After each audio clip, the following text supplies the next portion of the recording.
Olá, hoje vamos falar sobre o filme The Suffering, O Sofrimento. O filme conta a história de um senhor de idade que contrata um corretor para avaliar o valor de sua imensa mansão, que para isso terá que permanecer alguns dias nela.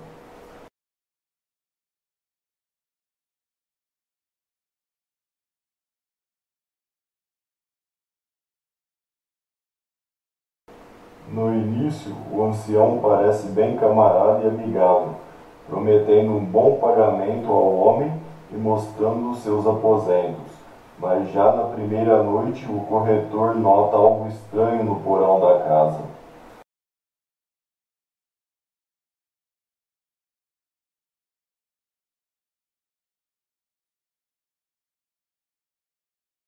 Com o decorrer dos dias, começa a ter alucinações e a avistar seres horrendos pelas redondezas, que inclusive o atacam. Então passa a desconfiar da propriedade e de seu patrão, que muda seu comportamento.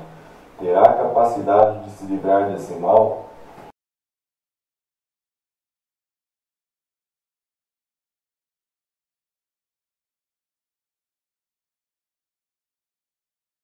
Enfim, o filme traz um bom conteúdo de suspense e terror com algumas aparições inesperadas, um certo conteúdo de violência e horror psicológico em geral, e até tem um final inesperado e interessante, e deve agradar os fãs do gênero.